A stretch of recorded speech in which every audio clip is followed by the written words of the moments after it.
The Métis Nation of Saskatchewan says their communities are in crisis.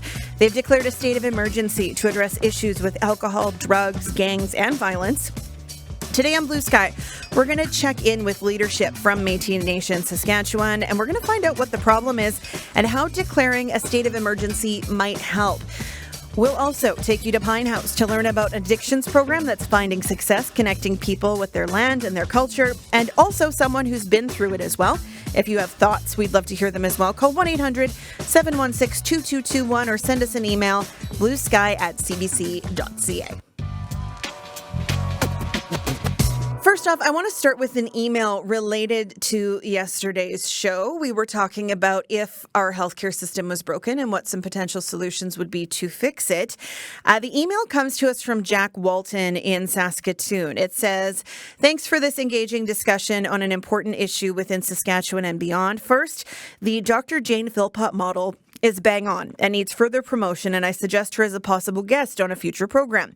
With regards to the status if inner-city public operations such as the Saskatoon Westside Clinic, the province needs to be lobbied to reallocate dollars to expanding the infrastructure that can expedite additional physicians and practitioners and the space and equipment required to deliver effective healthcare to the underserved and marginalized populations.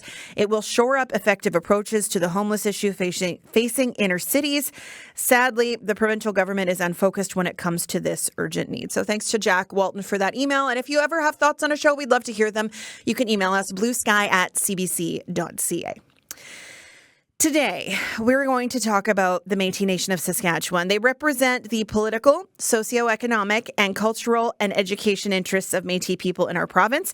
We're joined right now by Métis Saskatchewan's Justice Minister, Brennan Morasti, and their Health and Addictions Minister, Beverly Fullerton. Welcome to both of you to the program.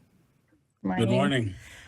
Let's start out with the conditions that led you to declare the state of emergency. Minister Fullerton, I'm going to start with you. What prompted the state of emergency? So my colleague, Minister Morasti, and myself have been talking for quite a long time.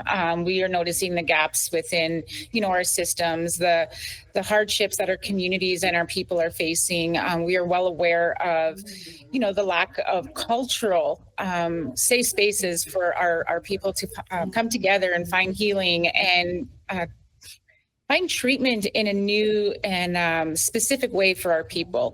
And so it was Minister Morasti that brought the resolution forward to our provincial Métis Council and really highlighted the crises that are happening in our northern communities. And so when we looked at this, we know that in towns such as Isla Crosse, in Pine House, Buffalo Narrows, Larange, we are seeing a spike in, the use of drugs, the increase of gangs, and especially the increase of violence.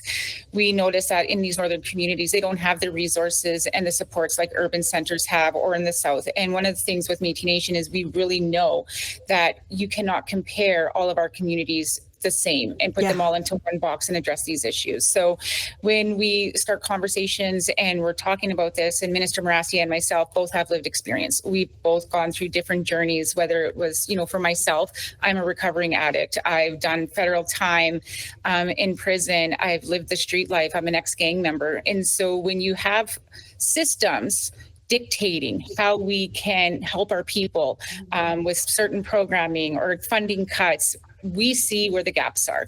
And we can talk. And there's so many Band-Aid solutions in communities that are causing more harm to our communities and more harm to people.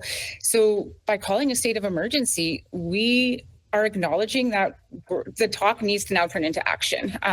Have the people at the table that can come with the solutions, have different ideas, and make it actually happen. No more, let's talk the talk, let's talk the walk, or however that saying goes. But we need to address the issues. And so Minister Morasti did an amazing job bringing this resolution forward. And, with it being northern communities, we also opened it provincially because we know all of our communities are being affected.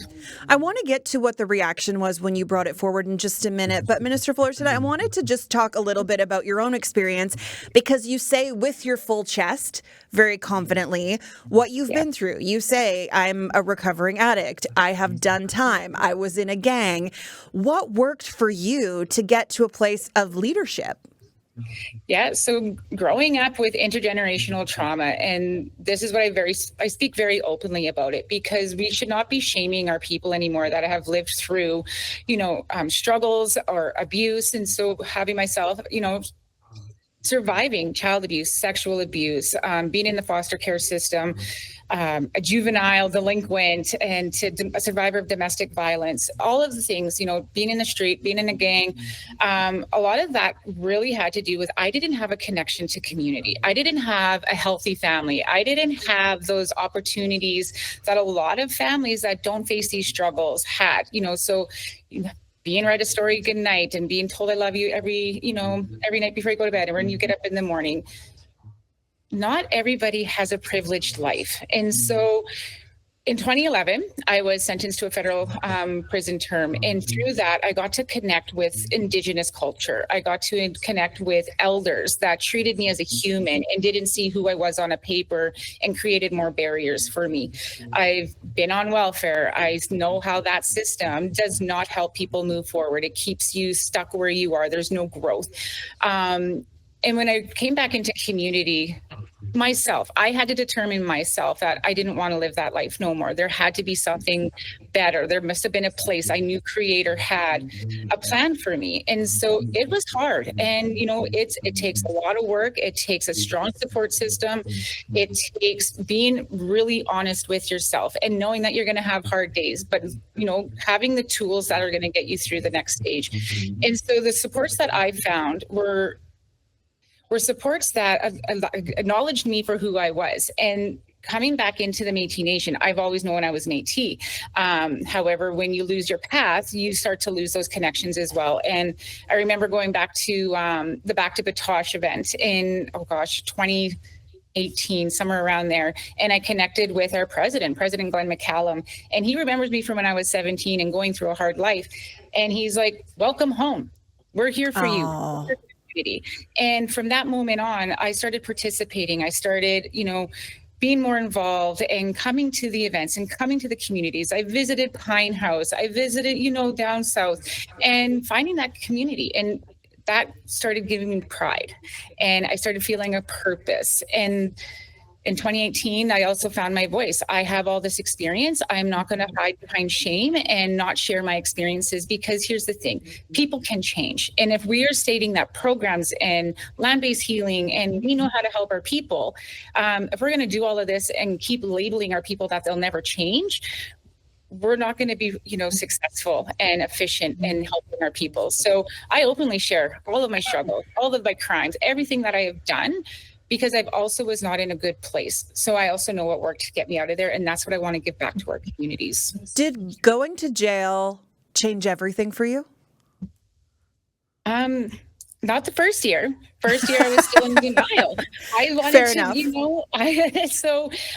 But that was one of the things where I really wanted to bring my voice, is because a lot of people expect folks to go to prison and you're going to get reformed and you're going to get all these programs and you're going to come out and you're going to be changed. And there is a lot of, still continued barriers within prisons. We have Indigenous people, and what happens within these systems, they group them all together. So they expect Soto, Dene, Cree, Métis, to all be treated the same, to all follow the same ceremony, to all follow the same teachings. And so, again, we kind of create more harm. And for me, going to prison that long away from my family, after I finally started being honest with myself, it scared me, and I knew I never wanted to go back. But I also seen women who were never going to be walking out. I seen women who kept coming back in the door, getting out, coming back, getting out, coming back. And, I watched them cry. I watched them lose family members and community. The world goes on without us while we're incarcerated. And I just know that prisons aren't the answer. Prevention, absolutely. What can we do differently? But prison absolutely terrified me. Yeah. Minister Morasti, when you brought forward this motion, what was the reaction from everyone? How was it received? Well, first and foremost, as a person that has lived experience of 25 years, struggling with addiction and a disconnection from my community, from my family, from my being myself, it was very important to bring this forward. It was well received. In some cases, it was a matter of about time, right? And like I said, the 25 years lived experience has taken me for a ride. I've been a part of it. I've witnessed it. I've watched the crisis grow. I've seen the Band-Aid solution programs be delivered or implemented on different fronts. I've been a part of institutional concepts such as a 30-day treatment program, even 60 days, and have walked in with my eyes closed, manipulated the process to almost like a sponge to take in what they're saying and reiterate it or translate it so that I could spew it out, just to go through their process and then walk out and be back into the line of fire. So understanding that firsthand experience, lived experience, triggered me to bring it in. Like my colleague has stated, we've been part of these conversations for several years, and we've been behind the scenes in different roles and at different capacities, and thought it was time to influence something different. And yeah, I worked in one of the highest offices of our Métis Nation Saskatchewan government alongside our president as an advisor. But sometimes that influence only goes so far, and which leads you to the next step in our arena, and that is becoming elected and to generate further influence and conversations. Mm-hmm. And one of the goals was to bring this to the floor so that it can generate immediate conversation with our counterparts from the provincial and federal governments, but also other institutions and agencies, right? Because like I stated earlier, the overall concept and approach has to change, because what I like to use, and it's based off my healing journey and what I've done in the last 3.5 years to do something different, is that institutional concepts will not heal our people. It is discovering our spirit through identity, culture, values, and language that will carry us forward. It will ground us. It will give us the balance that we need in everyday life, and more importantly, a connection with purpose. Then we can say, Kainan Totita, which means don't worry. And I say that because going into a 30-day, 60-day treatment or a 7-day detox, you come out, you're back in the line of fire.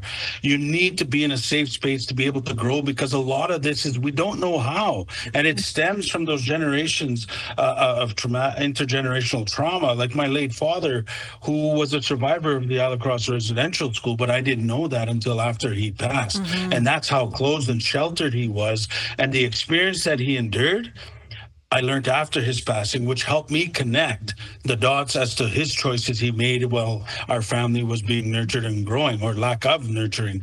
And it also positioned his choices. It helped me when he passed. I was angry, I was hurt, I was upset, because my dad left at an early age when he could have taken better care of himself and then be able to be a part of my kids' life and watch them grow. But because he chose addiction and struggled and didn't change, this is where he ended up. Now my kids don't have their grandfather like I had growing up, my Cookum and Mushum. Mm-hmm. But after his passing, connecting those dots, understanding his story and the pains and the experiences he endured, helped me with my healing journey and helped me put in perspective who he was, where he comes from, and more so discovering my being, which was disconnected for a lot of my years. It took me 38 years to even get into that headspace to try and understand, where do my toxic behaviors stem from? Why do I make these choices? Why am I feeling this disconnect, this sense of no belonging to my own community?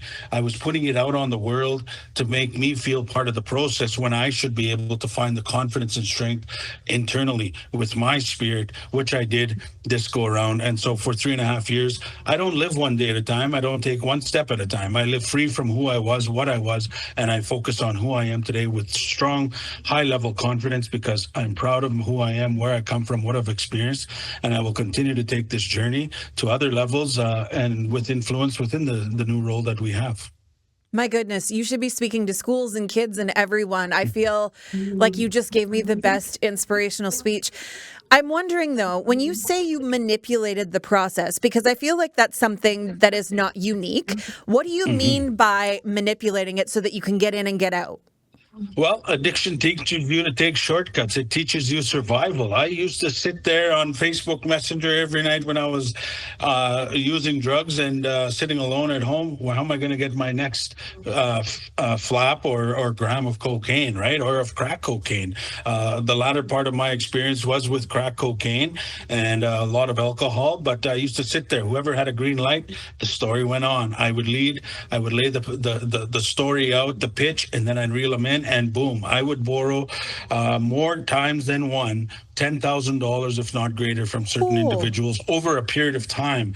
And addiction led me to work that system, to be able to manipulate and processes and take shortcuts.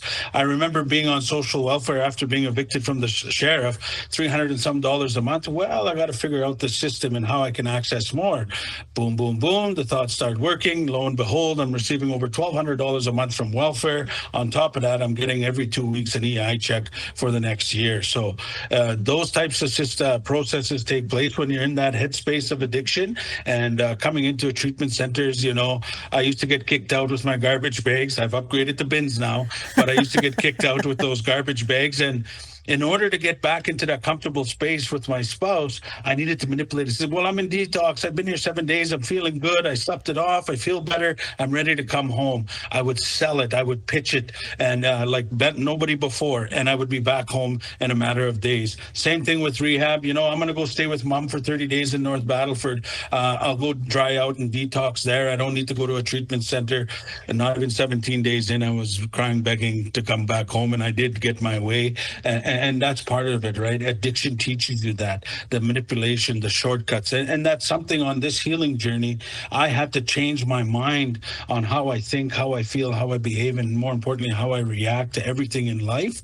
And so when I would walk downtown Saskatoon with friends to the theater, getting there, I would follow the sidewalk. I would not take a shortcut through a parking lot, because taking that shortcut would lead me to take other shortcuts in life. And so it was part of that retraining, nurturing myself, right? And that's why. I talk about manipulation, and that's where addiction takes you for a ride. You don't care who you trample over or what you do. You just do it because your goal is to go and get that next fix of drugs. And I did that. I walked out on my children so many times. Dad, don't go. I just kept walking because I had $200 to $100 in my hand, and I didn't even look back or hesitate to hear her, to consider her request. I kept going, and off I went. Thank you for being so open about both of you with your stories. I know that you're very open about it, but it doesn't mean that it's easy to talk about. So I really do appreciate that you're sharing that with us. I'm wondering, so you sound like excellent leaders who've been through it, who know what worked for you, how to get to the other side, how to become leaders, how to inspire the next generation. But you have an entire community across the province who, based on this state of emergency, needs your help. What does the state of emergency enable you to do? A lot of the situations facing our citizens, you see it all over social media, whether it's Facebook, Snapchat, or them messaging us directly on Facebook Messenger. They want the help. They're crying for it. They just don't know how to get there. The systems in place set up so much red tape and barriers that when a person is struggling with addiction, wants to get in the safe space of changing their life around, it's a small window. But, you got to wait 7 days for detox. You got to wait for this number of days to get in the treatment center. You're on a waiting list. Well, you're going to lose me because I'm going right back to where I was, and I'll lose this whole headspace concept idea. You got to get them in the moment. We got to get them in the moment. But even more than that, I go back to institutional concepts. They set up this restriction, this rejection. They box us in. That's why they don't work for our people. Our people are not like that. We are free from this system, these boxing us in processes. So we need to find other ways, other means. And that's what I did. I was allowed to go into a safe space and branch out a little bit here and there, but also come back at the end of the day to that safe space to reflect and go through processes of, why did I act this way? Why did this happen? Who is that person, right? Things that are beyond my control, but more so, how did it make me feel? Why did it make me feel that way, and change it?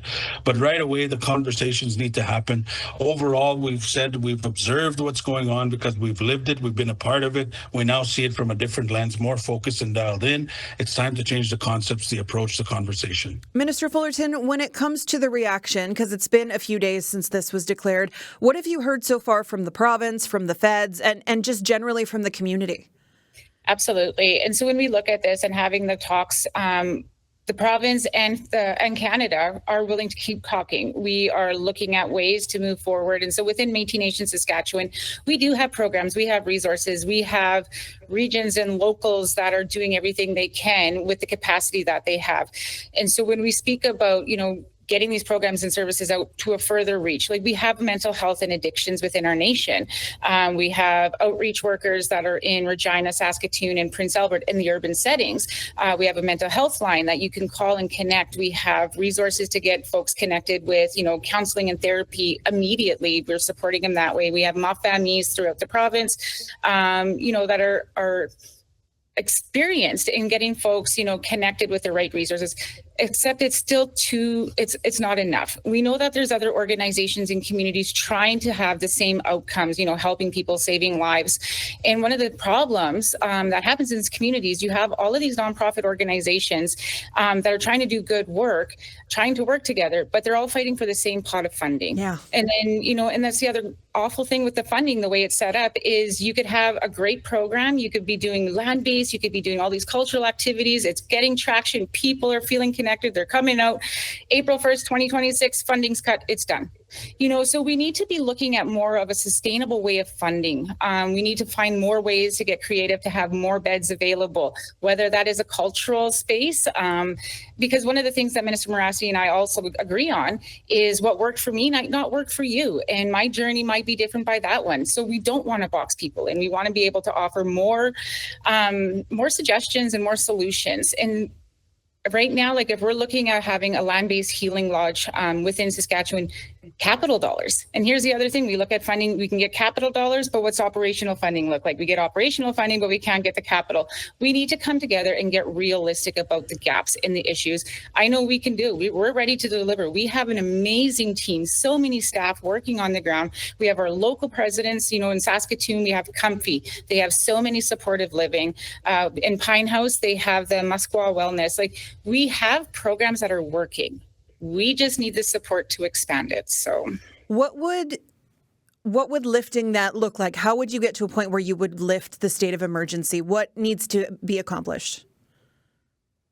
The numbers got to come down. And if you go out anywhere in this province right now and you walk out into the streets, into the community, you see youth that are in gangs as young as 10 years old. We have elders that are upwards of 90 years old sleeping on benches outside of the movie theater downtown. You have violence that are people being threatened with violent acts in the small northern communities, that are people that are just walking into a restaurant, as Minister Morasti has shared in other stories. We would see the wait lists, for the treatment centers or for mental health help coming down. We would see, a different way of approaching all of these issues with our province and with our federal government. Right now, we have the, I think it's the compassion warrant, where you can actually force people. You can force a family member to take treatment. Those don't work. Those are Band-Aid solutions. So for me, if I had a magic wand and I could do everything and I had all the money in the world right now, I would go to each community, meet them where they're at. What are your needs? I need them to tell me what they need to be in the community, not me come to them and tell them this is what we're going to do. We need to work for them and with them, not against, right? And so, yeah, more housing, more, whether it's healing lodges, treatment centers, a more culturally safe detox, and also changing the language where it's not such a colonial language where there's fear and there's shame attached to it.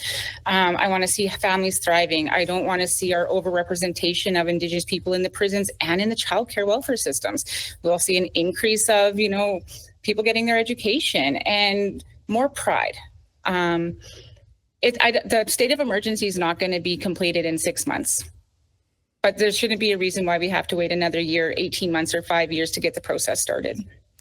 I'm Sam McKeag. Today we are talking about the Métis Nation of Saskatchewan and a declared state of emergency. That state of emergency to deal with issues of alcohol, drugs, gangs, and violence.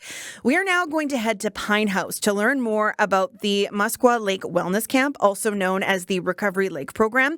Kimberly Smith is a wellness manager for the Kinipik Métis Local 9. Did I get that right? Kinipik? Kinnipick, yeah. Kinnipick. She runs the Recovery Lake program. Thanks so much for being here.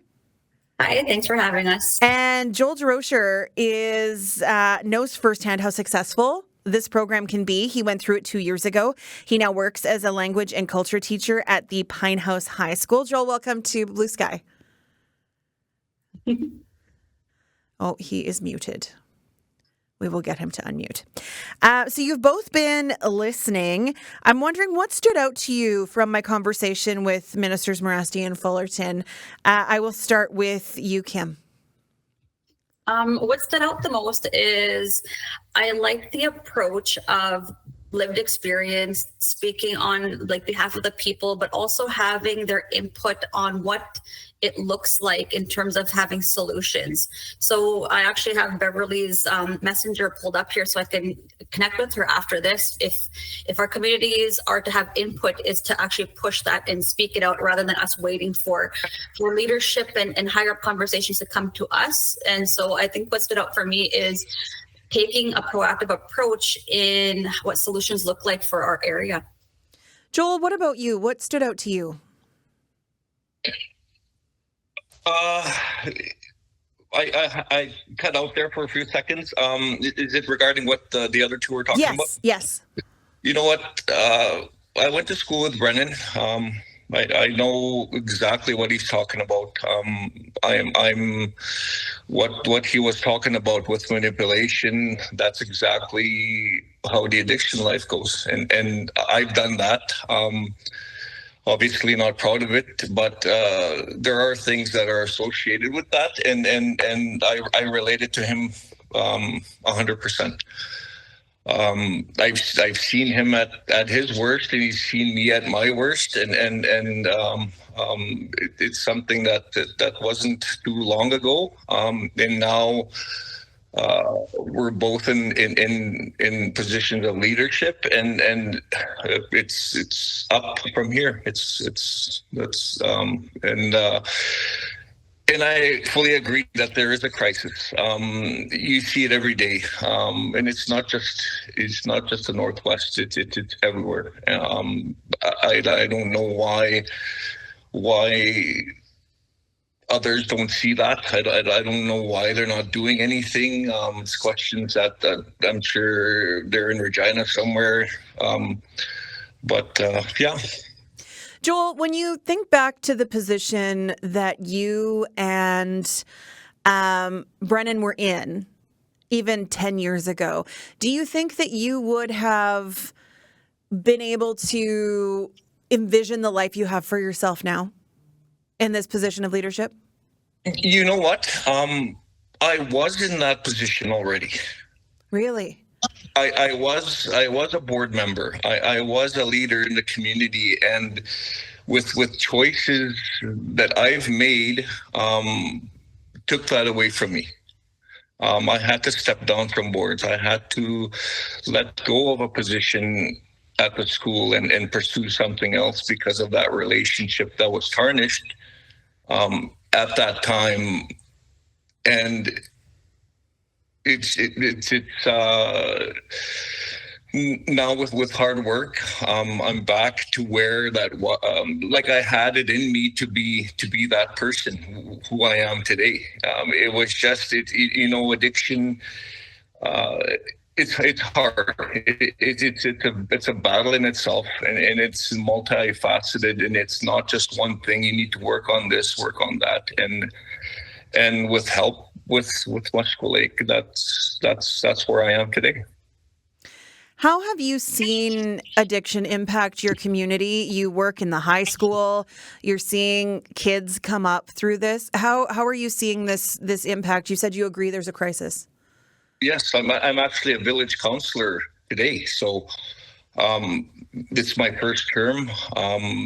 Now that I'm a part of those meetings that discuss stuff that's happening in town, I have a more in-depth knowledge of what's going on, and you do see it at the school. You have kids that are struggling to come to school. Maybe there's addiction at home that they're dealing with, and I am that's where my life experience comes in as well, because I grew up in Pine House during one of the darkest times in our community. I grew up with alcohol in the house, and so did many of my friends. And like for me personally, the school was my place to go to get away from that. And now you see that in the community. You see kids again not coming to school, nothing to eat and stuff like that. So there are still challenges that you see. But in my position as a teacher, I always use my life experience to explain to them what things that I've done in my life and the changes that I've made, taking responsibility for my actions and stuff like that, and just being a good person. Kimberly, tell us about the program at Musqueam Lake. How long has it been around? It's been around for almost 40 years. It started really, really like grassroots level. It was actually Glenn McCallum's brother who was the original founder, Leonard McCallum, and he suffered from addictions, he suffered from alcoholism, and he went to Southern treatment centers. He left the community to go to the treatment centers that were the only available ones at the time. And when he found that didn't work, he came here, and that's how it started, where he realized communities need to heal from within themselves, and that the answer and solutions can be also be found within the community. And we try to follow that story and keep that part of where he started alive, even in today's operation. So we've been doing this for quite a while. I just came on 5 years ago, and we realized, hey, we need to find funding. We need to get this operating more than just the 6 months, because we're very, funding was a huge barrier to operations. Luckily, the village took it seriously and offered some to be able to pay staff and get food and gas out there, but they were running on pennies over the past few years. It's only been recently that the province recognized it, and we're fully operational now. How have you seen it change? I know you've only been involved for 5 years, but how has it changed from 40 years ago? I love that it's connected to Glenn McCallum. I love how small this province is and how you can find a way to connect anyone to any one thing. But how has it changed since it started 40 years ago? Well, I'm from Pine House Lake, so I've had knowledge of this program for over years, and I've had friends and family be part of it. And the way that it's changed is drugs has really changed the landscape of addiction in our community and across the province. So when we were used to dealing with alcohol use, the difference now between drugs, so there's a shift that has happened even in the age of clients, where before the clients used to be 40s, 50s, now we're seeing clients in their early 20s, 18, 19-year-olds. So the landscape of what addiction looks like has definitely shifted, and the demand on resources has shifted to, we need a lot more resources, a lot more people involved in helping. And I think that's the biggest shifts that I've seen so far. Can you tell me what the program looks like? What happens when you agree or decide that you want to go there? Can you go right away, for example? And if you do get in, what happens? Our program is actually one of the easiest to apply to get into. A lot of some other centers, like I've seen pages 16 pages long to try to do an intake package. So we're about a page and a half. Someone can call on their own. They can get a family member to help them call. We like them if they're committed, if they're connected to support people. It just makes it easier.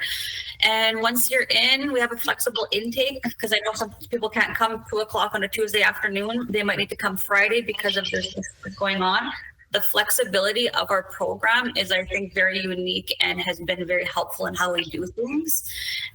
We start off with a few days of people getting accustomed to the camp. We warn them before they come that it is a camp. It's not a building that they're used to being in when they usually go to treatment centers. You're out in the woods, you're right by the lake. So there's plumbing issues that we have. There's sometimes power outages we experience. Like, people are actually camping while they're with us. And we do circles, presentations. We try and connect elders in. We had actually Joelle come in and do language the last couple of summers. So we're trying to really bridge that, what treatment looks like and what community needs to heal and help themselves. So that's what our program, it's 6 weeks long, but again, it's flexible. We have to be informed. Evacuations just happen. So we've had to have some shifts and changes that we need to adapt to. Can you tell me about that? How did the fires affect things for you this summer? We had to shut down for a certain period of time. We had a full evacuation. We actually had to end camp a little earlier because people couldn't focus on being there and being present with the worry and the smoke, because that fire was 4 kilometers away from us. We had people so passionate about the program that they didn't want to leave. We had people wanting to stay and help protect the camp. So we did have to shut down operations, and we're getting back into the groove of things in this past week or two. Is this dedicated specifically to people who are Indigenous, or can anyone come to the camp? Yeah, we're status blind. We take anybody who is willing and able to want to seek recovery, and not just recovery. We really are putting an emphasis on healing. You have to want to heal, not just quit the drugs or quit the alcohol. You have to be ready to be challenged in how you operate and how you handle things, so that we can help someone through it. It's not just quitting the drinking or the drugs. So. Joel, I understand one of the things that makes this so special, and you having been through it, is that it is in nature. What can you tell me about that? Oh man, how much time do we have? Can we do this in series? Give me the Reader's Digest version. Oh man, I have experience. Back in 2015, I'm going to say I was forced to go to treatment. Mm-hmm. So I did the Saskatchewan institution. Was there for, I'm not sure how long I was there, but it didn't work for me. I did what they told me to do. That was basically it. I learned 1 or 2 things. Then I continued on with my dark journey. I knew about the program, the Muscle Lake program, for a long time. And when Kim says 40 years, my mama had actually gone to one of the initial first couple of years to the Recovery Lake site, to the old site, and it's come full circle for me. But being there, I think it was all about connection for me. I connected to the people, to the staff there that I know, and it was. I actually have a family member who's actually a counselor at that place, so it was easy for me to connect to her. It was easy for me to connect to the land, as I was familiar with it. It was the programming. The talking circles were very big for me because. That's the first step in healing. Is you need to talk. You need to get this stuff out of you in order for you to heal. And that's exactly what I did. My heart was set on healing, and Muscle Lake was my place to go and do that. Healing at home is perfect. I didn't need to go to a treatment center outside of this, and the land base just made it that more interesting and that more beneficial to me as a Northern Saskatchewan person, as an Indigenous person who's trying to heal. And if you are an outdoors person and you're looking to heal and you're struggling, by all means, come up here and we'll teach you some Cree words in the process. Joel, how long did you spend at Musqueam Lake? I was there for about 40 days, 44, something like that, 44 days. But when you're having fun, healing, and it was fun for me. Sure, you had your off days. Sure, you had your emotional time. But all in all, if you're in a place where you can laugh, where you can tell your stories and be heard, then that was the perfect place for me. And it's not going to be a perfect place for everybody, but if you have your heart set on healing, then that's the place for you. Did you find you came out out of that treatment, for lack of better words, even though it's not an institutional style treatment, did you feel like you were the person you'd hoped you'd be coming out? Like, did you achieve more than you expected? How did you feel leaving Musqueam Lake? I was that and more. That's where that empowerment comes in. They make sure that you feel worthy coming out of that place. For me, I was fortunate enough to have a support system that's very strong. That was my determining factor, whether I succeed or relapse. And not everybody has that advantage. So that's where I made it a personal thing to be open to these to somebody seeking help. That's why I went back to Kim and I said, give me a job. I want to go back to Musqueam Lake during the summer to go and help. Because I know that the best way to heal yourself is to help others, and that's the mentality I had coming out. Being a teacher, I was more an open teacher. I was more to discussions and talking about yourself and just being you, and it gave me a lot of tools that I still use today. I still journal. And I still go for my walks and stuff like that. And I play music more. I'm a musician. I play in a cover band here in northern Saskatchewan, and it brought out a lot. Those mental health walks are way more important than people give them credit for. And once you've made a habit of taking them, you know exactly what I'm talking about. You want to know how much I walked in since then? Yeah. I walked over 420 kilometers in total. Oh my goodness. You committed to the mental health walk. I love it. I think being outside, and the kids call it touching grass, but getting outside and getting the sun on your face and breathing the fresh air is the best way to turn any day into a better day. So I love that that's still part of your routine. So the Métis Nation of Saskatchewan is calling this an epidemic. They're calling it a crisis. I'm wondering what you see as solutions going forward to having healthier communities and to helping people get to, Joel, to the place you're in, or Kimberly, to get to the place that, not to say that you want to be obsolete, but wouldn't it be something if you get to a place where you were just a campground and not a treatment center? So what? I would love to work myself out of a job. That would be the ultimate goal. If we worked so hard that we didn't need the program, that would just be the optimal thing. But I'll let Joel have his comments here first. You know what? I think like a really concrete commitment. Whether it always comes down to funding. It always comes down to that. If you're going to heal a region, and our region really needs help, you're going to have to keep those funds in this region. You're going to have to strengthen those ties. Sure, you can have your connections to the cities, to other institutions, but that funding needs to stay here. You can't have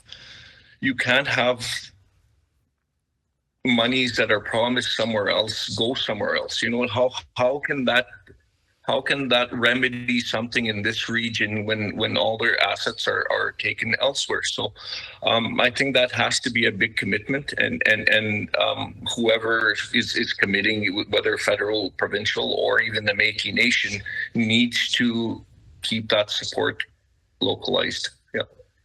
Kimberly, what about you? What do we need for healthier communities to get us out of this epidemic and crisis, not just in Métis Nation, Saskatchewan, but across the province?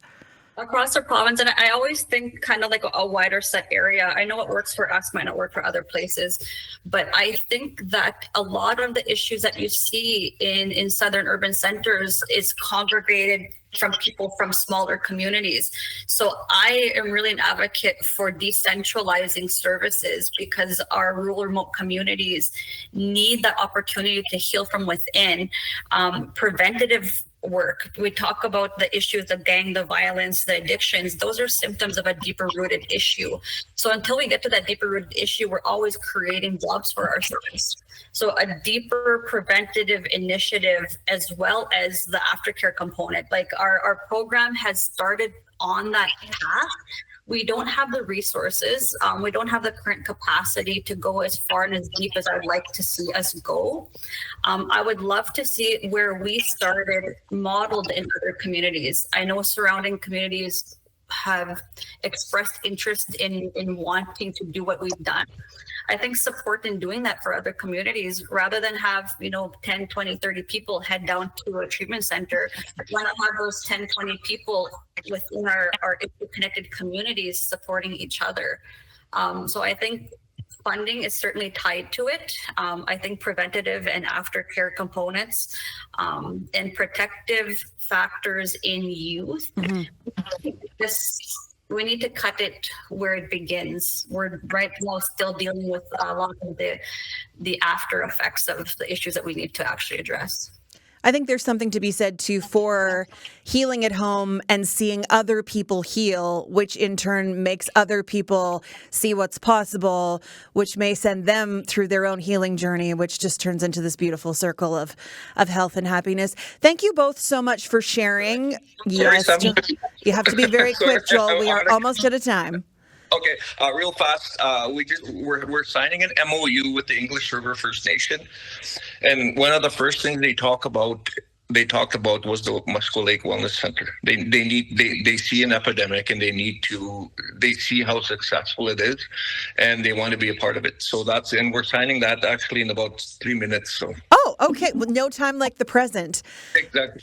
Thank you both so much for everything and for being with me today and telling us how hard you've worked and how hard you are working to make your communities a better place. I want to end on an email we got from Harwood.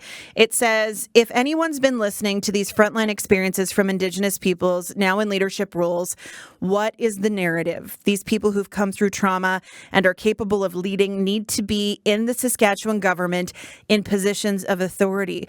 The people now in government don't have the background. Most of these politicians are capable and could be well-meaning, but have relationships that are based in colonialism, period. The best and wise decision is for those in government to give that power to Indigenous leaders in a structured way of responsibility. It's obvious to me. Is it obvious to you? And that email comes to us from Harwood.